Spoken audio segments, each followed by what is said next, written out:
Okay, so today we're going to be talking about everything wrong with the Awards. Yeah, this is a hot take. The Crunchyroll Awards are bad and laughable and a joke, but because I have nothing better to do with my time, I am going to just talk about it for a while because I think that's fun.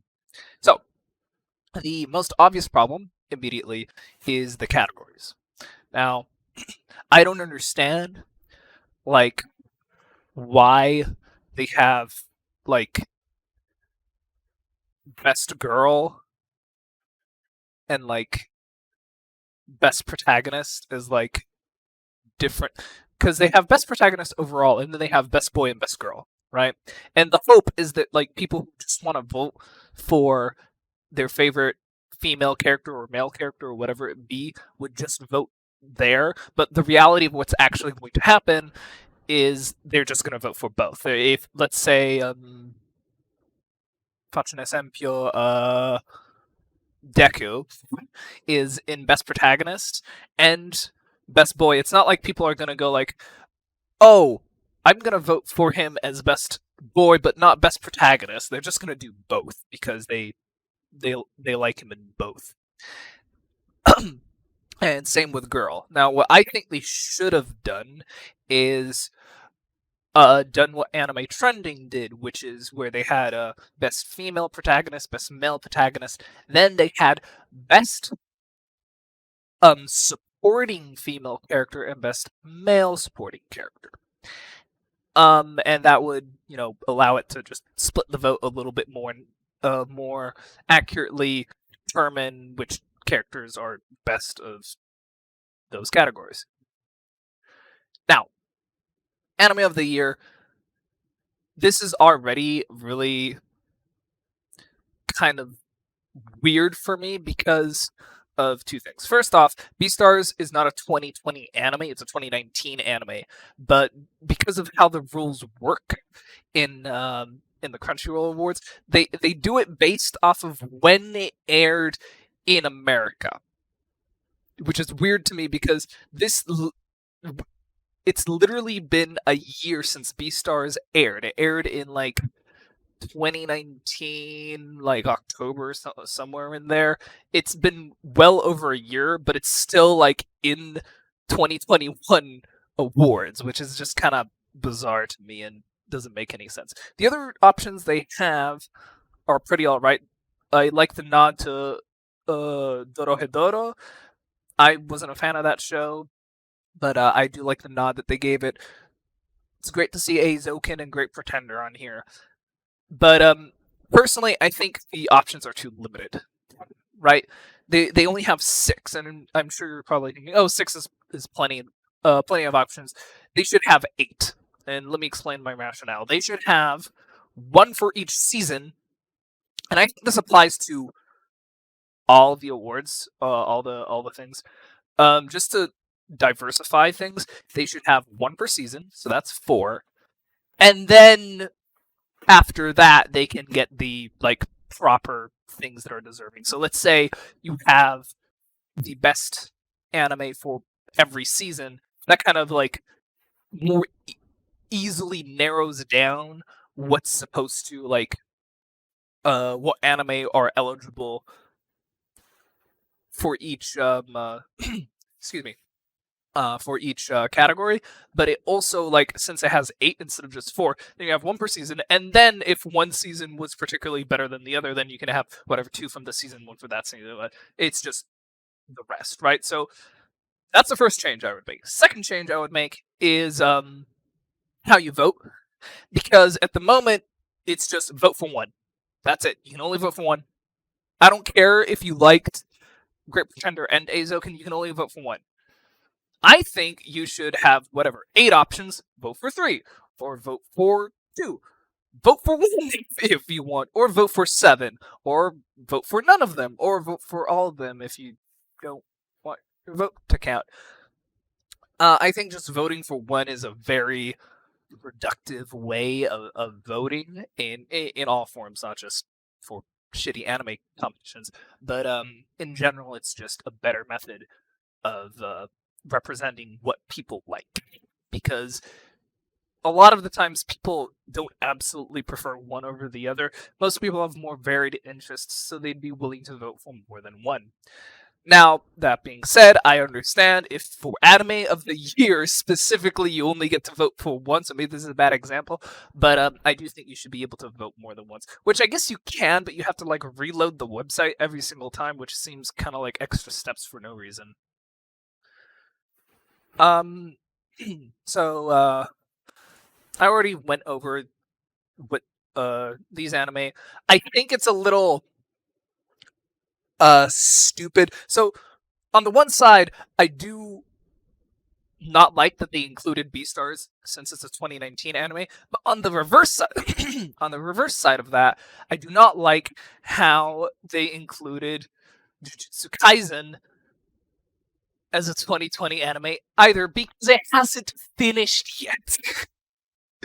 I've heard the show is good, and you know it's by Mappa, so I know that it's good, but it hasn't finished yet, so any like opinion that you have on it is by definition incomplete, because we don't know how it ends. It might end on a shitty cliffhanger. It might end stupidly. I know it doesn't end stupidly because the manga is ongoing, but like it's the principle of the thing. You shouldn't have an anime that is still airing eligible for this. And we'll come back to Jujutsu Kaisen. The reason I'm picking on it is because it's all over these awards. It's everywhere. It's absolutely everywhere.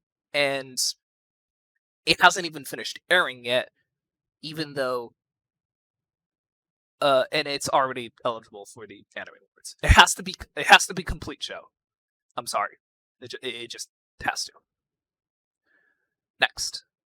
Best protagonist. Let's see. Oh, and by the way, my votes for anime of the year would go to Eizouken, Great Pretender, and a certain scientific railgun T. But Railgun is very conspicuously absent from this entire awards. It's nowhere. It is the second best after Great Pretender. Great Pretender is the best, undisputably. It's not even really close at all. So yeah, Great Pretender is the best. Railgun is the second best of the year, but it's nowhere in the show, and we'll get to that later. So, best protagonist. Let's see. Again, there's Jujutsu Kaisen. The show isn't done yet, so we don't know if the character is actually like changes any way, and if he's actually a worse character than he appears because the show isn't done yet. But oh well, he's there. I'm also a little tentative about including Haikyuu on here, because Haikyuu isn't a 2020 anime. It is. Haikyuu to the Top specifically is, but Haikyuu as a series isn't.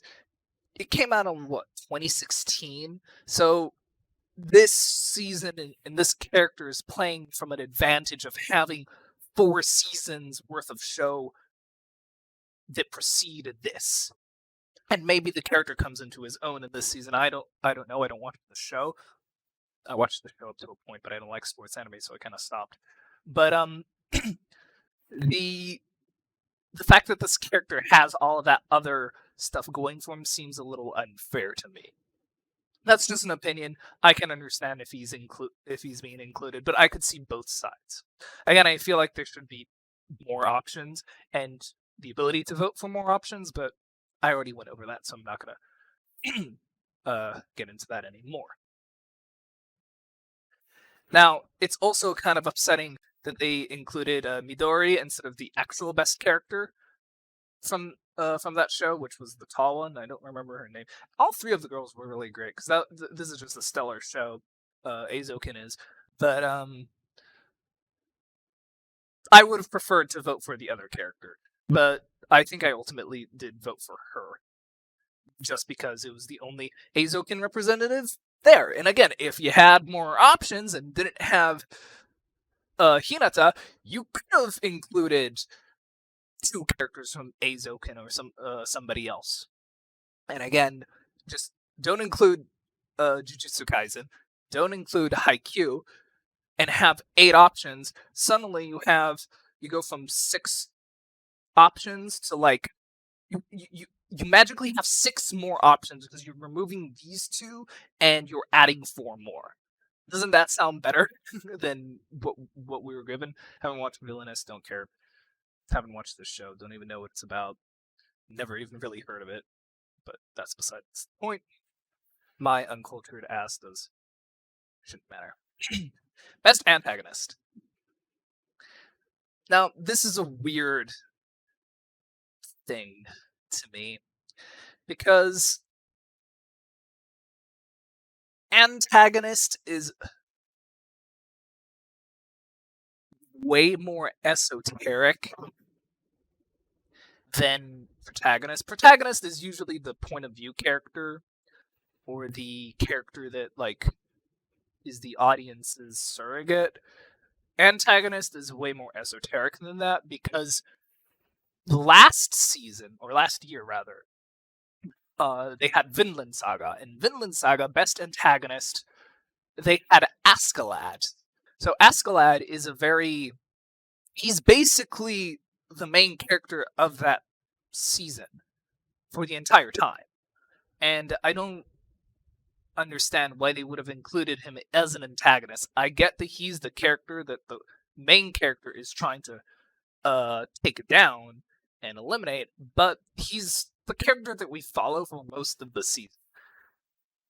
And from what I understand, Rachel's in a similar position. I haven't watched Tower of God, but it's just a character that we're following along with the protagonist. They're just as impactful on the show as the protagonist.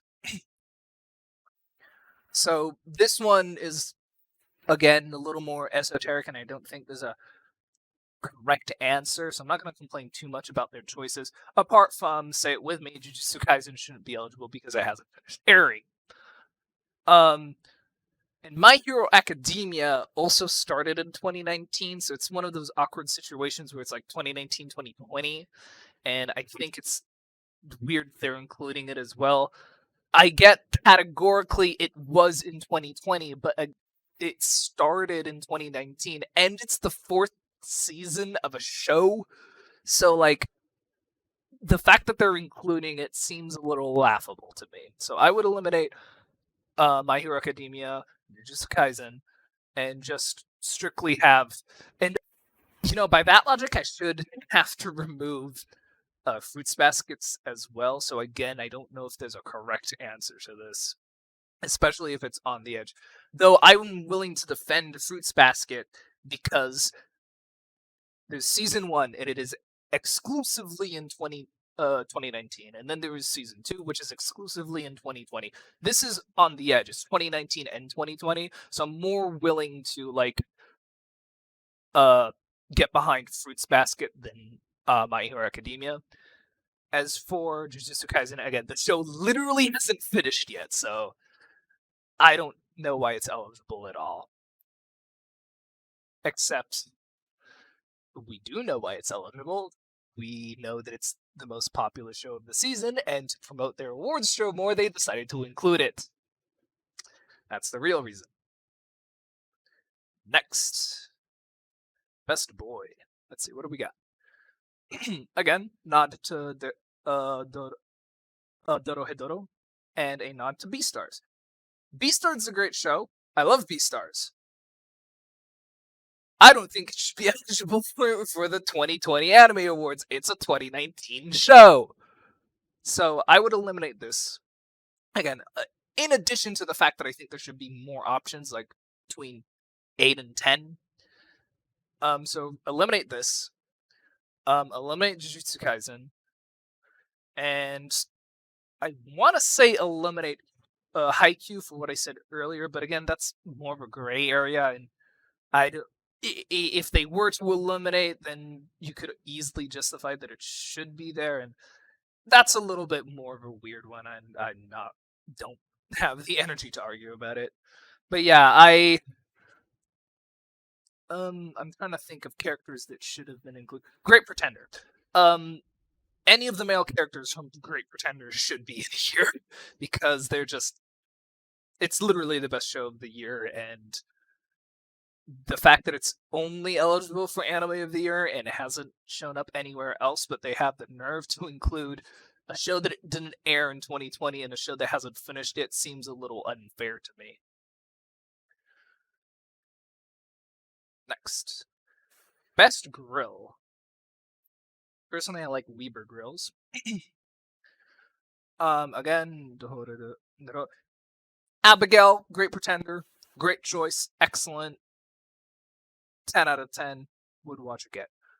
I think this when I actually went through and voted for these, this is the one that I voted for. Um, but yeah. Oh, I forgot. I'm supposed to be predicting what's gonna win. So, anime of the year, what's gonna win is Jujutsu Kaisen. Even though Great Pretender should win or Azoken. If Azoken or Great Pretender win, I would be very happy.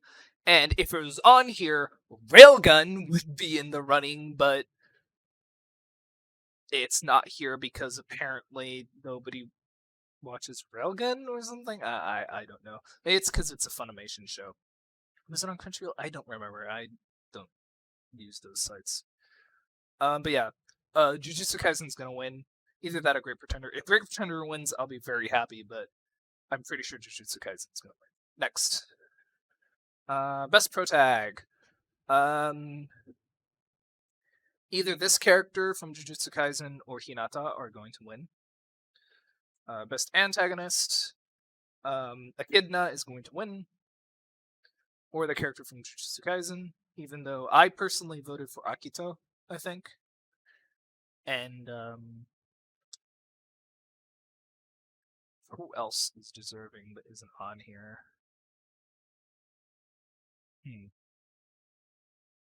Main antagonist from Railgun would be pretty good. Or one of the characters from Great Pretender. Best boy. Hinata's gonna win. Out of these, I would vote Legoshi, and the person who actually deserves is a character that's not on here would be obviously the Great Pretender main character or the French guy. Either one of those would have been great choices. Okay, this is where Best Girl.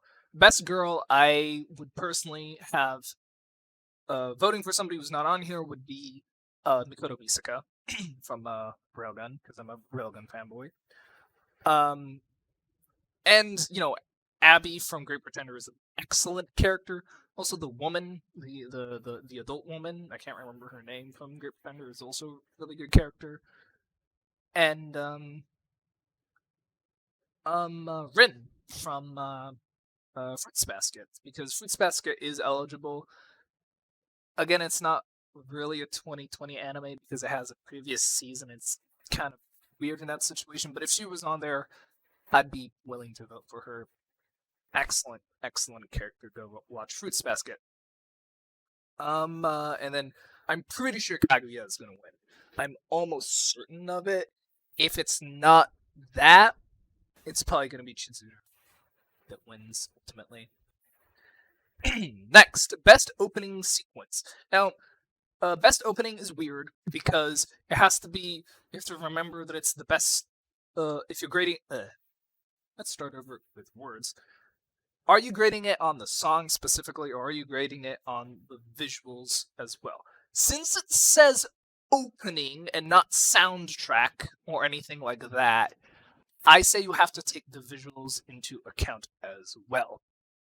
And I'm pretty sure whatever Jujutsu Kaisen's OP will probably win because it's a popular show. Failing that, Daddy Daddy Do will probably win as well. My personal vote goes to Wild Side by Beastars. Of these, again, it's a 2019 anime, so I don't think it should be in the running at all, but it's there. So, the actual best anime of 2019, best opening of these options is Azoken. Even though I think Beastars is the better opening overall, It's not a 2020 anime, so I wouldn't vote for it. Azoken is the best. I'm trying to think of others that aren't on here. Would probably be again Railgun has some pretty good OPs. I think it's called Final Phase. I really like that one. So, but Easy Breezy is probably the correct choice. Again, if they didn't have Jujutsu Kaisen, they didn't have Beastars, it would be a lot and had more options, and you could vote more than once. It would really expand people's abilities to vote. But again, you can vote more than once, but you have to log in every day, which makes no sense to me. Whatever. Best ending sequence. Great Pretender. Moving on. Oh, what's actually gonna win? I'm pretty sure Great Pretender's gonna win. Ones that deserve to be. Um, I can't think of anything more deserving than Great Pretender. Uh, moving on. Oh, the brand new animal OP is better than the ED. The ED is kind of generic in my opinion. The OP is better. I would have probably voted for that if it was on there. Best VA of a Japanese performance. Now, this is an inherently flawed category. Not because the category doesn't make sense or is bad. It's because people don't understand acting well enough to make a concrete decision on what good voice acting is.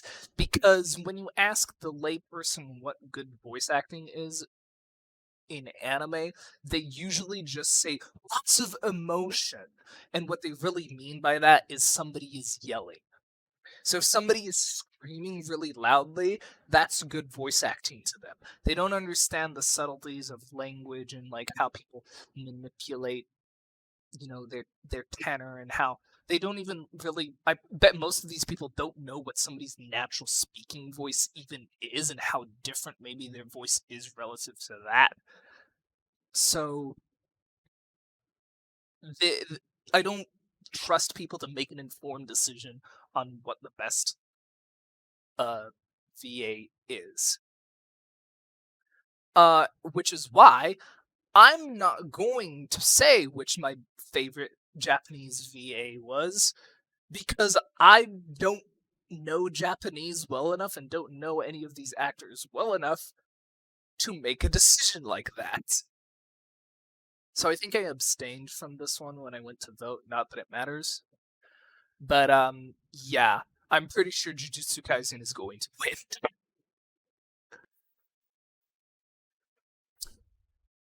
Best English VA. Oh boy. This is the reason I wanted to make this video. This entire video is a disguised why did they snub Brittany Karbowski video. So, you may have noticed I was bringing up Railgun earlier and how Railgun is nowhere in this awards show.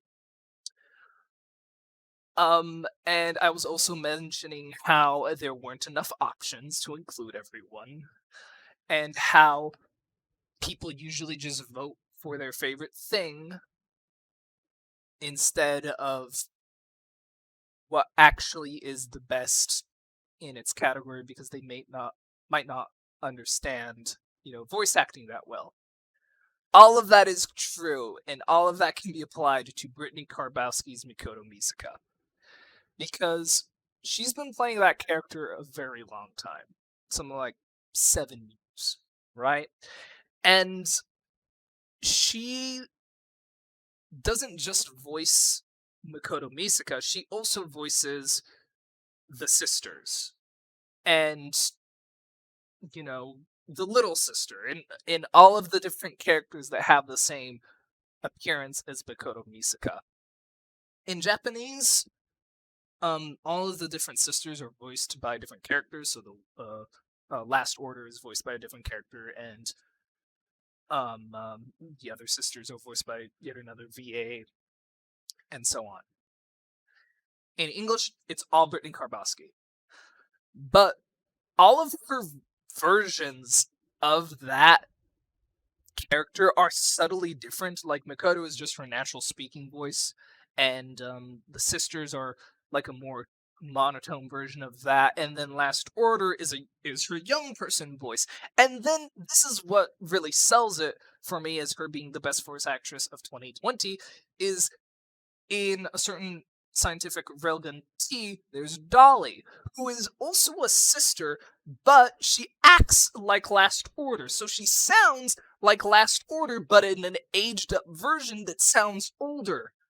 And the fact that she can do that, and you can just close your eyes and tell who is talking, that you can tell it she's talking like Last Order, but she doesn't and does sound like Last Order because it's the same voice actress, but she sounds like Last Order but older, which is basically what Dolly is.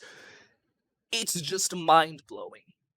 Now, here's the problem nobody appears to have watched Railgun, and even fewer people watch it in English, so nobody knows how amazing Brittany Karbowski's Mikoto Misuka is.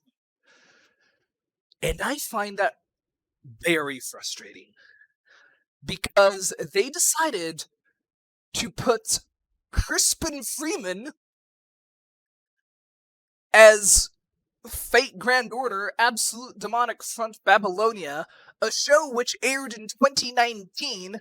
I know this because I was in Japan and watching it in English.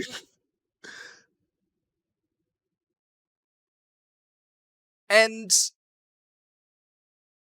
frickin' Legoshi,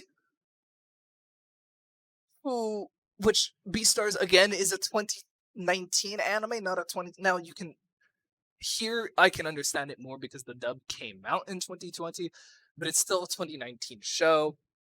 Same thing with Babylonia. The only reason these characters are on here is because it's Johnny Young Bosch and it's Crispin Freeman, two very recognizable characters, despite the fact that Crispin Freeman has maybe like 5 lines in the entire show.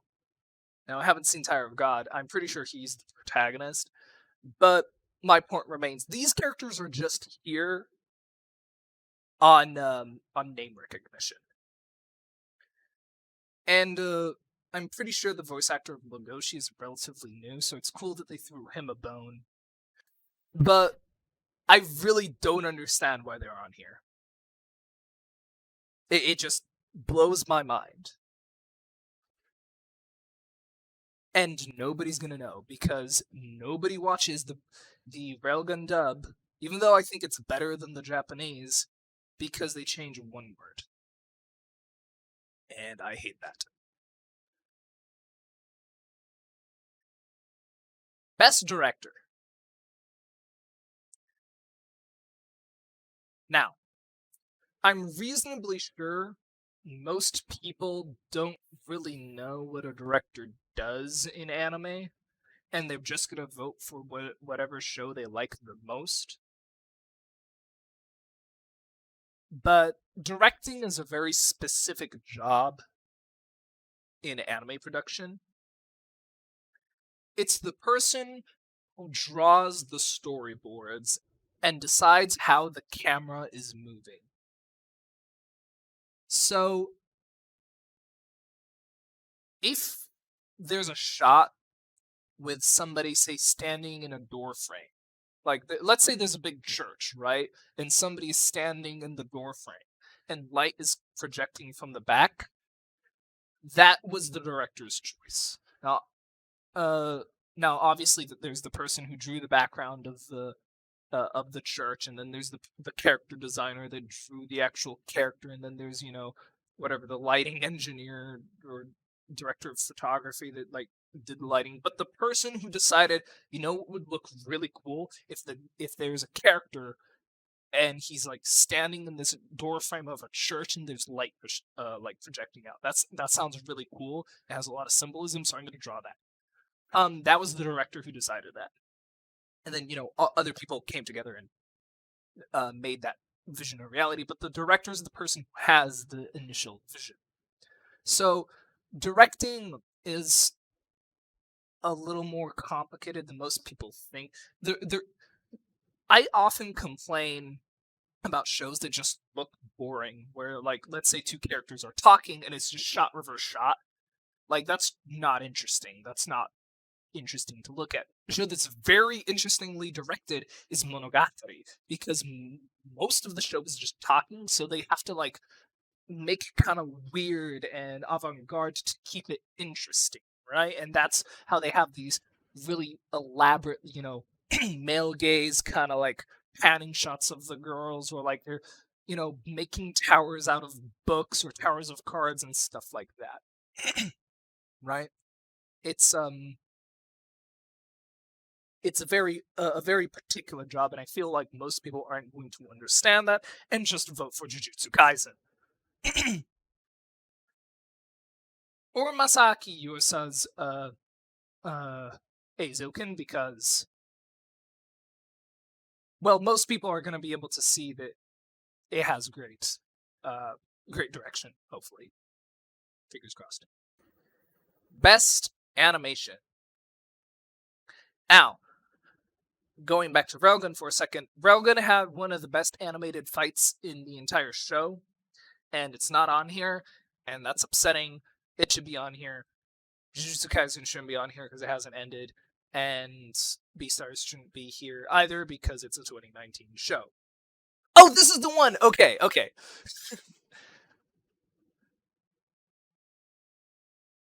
Name one person. I want everybody who's watching this video to do this. Try to think of one person you know who was unironically watching Princess Connect. I'll give you a second.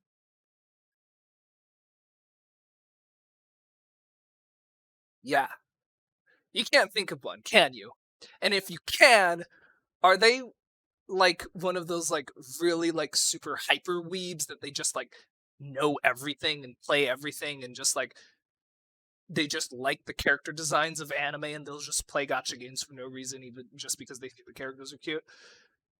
The point I'm trying to make is if you scroll up here to Crunchyroll Anime Awards, you'll see it's presented by Princess Connect. So I find it a little conspicuous that the show that nobody seems to watch or care about is in Best Animation when the mobile game that it's based off of is sponsoring the event. I'm not one for conspiracy theories, but I feel like this is at least a little bit of a conflict of interest. And this was what cemented my okay, I need to make a video about this because this is ridiculous, right? Like the Crunchyroll Anime Awards are a joke. Like everybody knows that, but this year is particularly bad, I feel. So yeah, let's do that little thought experiment again. We remove Princess Connect, we remove Jujutsu Kaisen, and we remove Beastars. Suddenly, you have 3 open slots that you could put in, let's say, Railgun in, or what's another? Fruits Basket's animation is good, but I don't know if it's the best. Point is, you open up a lot more options here by just removing those and then adding. Like, you don't even have to add more options. You can just remove those and put things that are more deserving. But yeah, that's that. Okay, something that I forgot to mention about best animation. Babylonia, Fate Grand Order, Babylonia, isn't on here. So, let's say you remove Jujutsu Kaisen and you remove Beastars, then you replace those with what I think should have been on here, which is Railgun and Babylonia, because this kind of ties into to character design. Um, you need to like take you need to take what like your designs are. Let's say you have like your designs for Fate Go, and you need to normalize them and draw them in a way that they will be easier to animate. And I think it's truly telling that they didn't include Babylon. Okay, they did include Babylonia for best English VA just to promote Crispin Freeman, but they didn't include it for best animation and later best fight scene, but we'll get to that, or best character designs, because anybody who understands anything about animation will tell you, yeah, Fate Grand Order Babylonia had one of the best, was one of the best animated series I've ever seen in my life, because the character designs are very complex. The character designs is, their clothings, or their clothes rather, are all have a lot of lines, and all of that has to be drawn every single time in every frame, right? So it's very complex, but it's still like one of the most amazingly well animated series of the year. And yes, it is of the year because apparently if you air on both halves of like in that awkward like half and half territory, it's still the best of that year. Like it doesn't make sense. But yeah, it's I think it should be eligible for both best animation, best character design, and best fight scene. Speaking of fight scene, they should just consolidate animation and fight scene, or just remove fight scene, because realistically, what people are going to do is just vote for their favorite show that has a cool fight scene in it. It doesn't matter if like most of the show looks awful. They're just gonna vote for the one fight, right? And Fate Grand Order consistently had a cool fight every single episode, but it's not on here because I don't even know why. And that aside, they have 2 God of High School fights.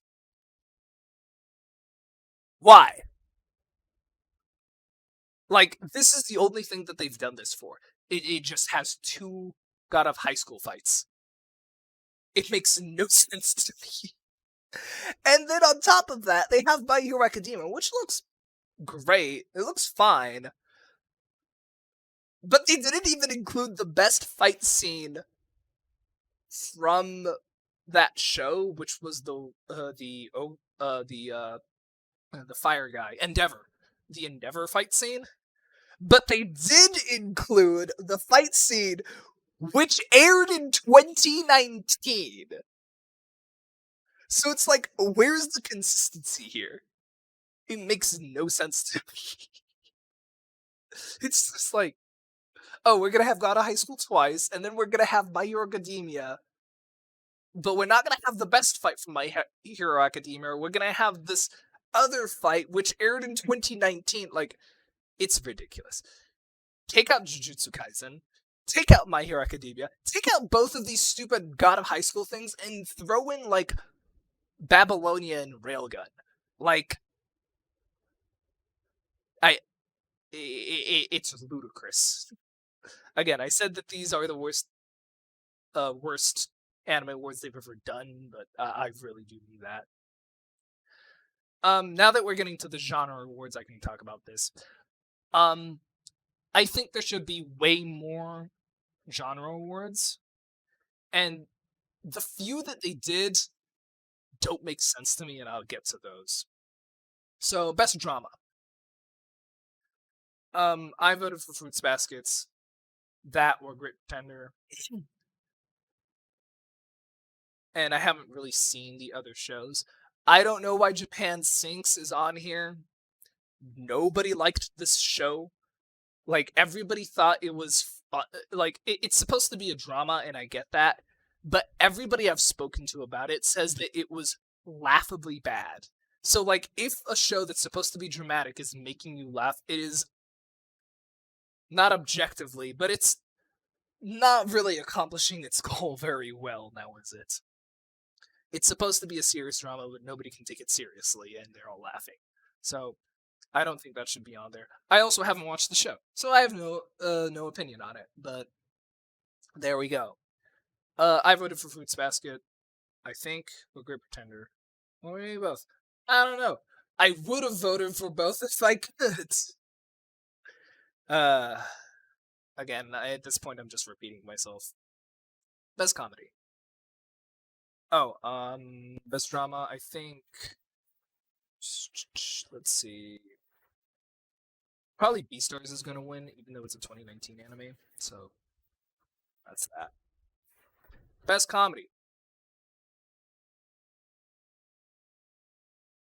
Um, I don't really watch that many comedies, so I can't really say if these are good choices or not. And I'm trying to think of a show that they should have had instead. Yeah, honestly, can't even complain about this. Kakushi Goto, like, I'm happy that that's on here, so props to them. Yeah, I don't see anything really wrong with this. Maybe this show is not that good. I don't know. I haven't seen it. I didn't care to watch it. But yeah, I'm reasonably sure. Kaguya. Oh, another thing for best animation. Notice how Aizokin. Oh, it is on here. Never mind. Ignore that. I'm an idiot. Um, but yeah. I don't think Aizokin is really a comedy show. I mean, it's funny, but that's not why you're there. That's not what it's about.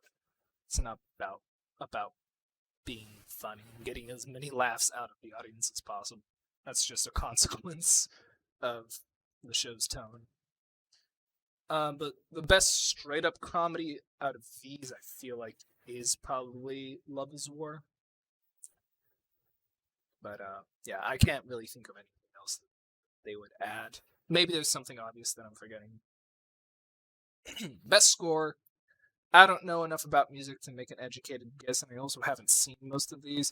I personally would vote for Great Pretender because it has a very distinct soundtrack. Like it sounds almost like Bakano's soundtrack, where it's really not bombastic, but like it has a lot of brass instruments in it, and I like it. But I'm pretty sure Tower of God is going to win because Kevin Penn can go burr.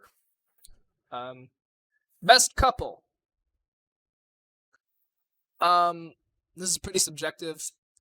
I don't think I've said it like 1,000 times. I don't think Beasters should be on here.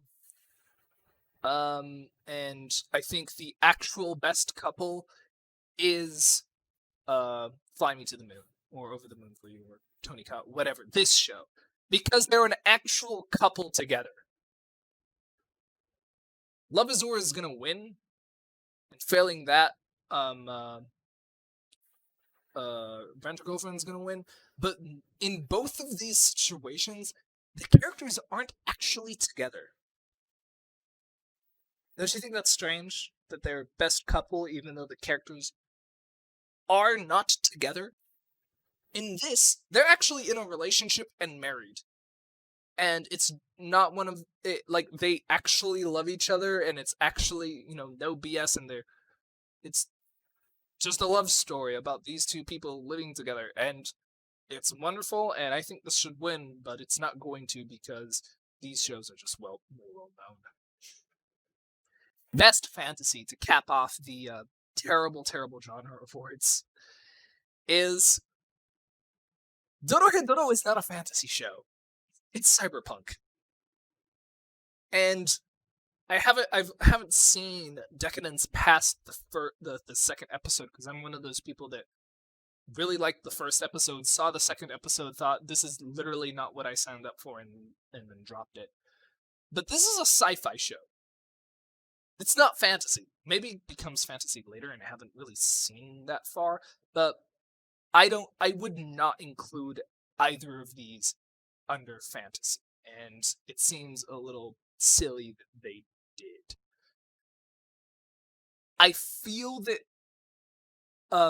it didn't air in this season, but I feel Index is more of a fantasy show than either of those two are. Maybe not like in that season. No, yeah, I would say because they do magic and there's like monsters and stuff, but even that is less. Oh, again, Babylonia. Apparently, it's eligible for the voice actor thing, but not for this, even though that is clearly a fantasy show. Where's that on here? uh, what an awful, awful awards show. Oh, what's gonna win? ReZero's gonna win something. I would have given it to Babylonia. Whatever. Yeah, that's the worst crunch. I didn't even see this. Play now. Crunchyroll Games. They have a games department. What a joke! Oh my god, this is too much. End the video.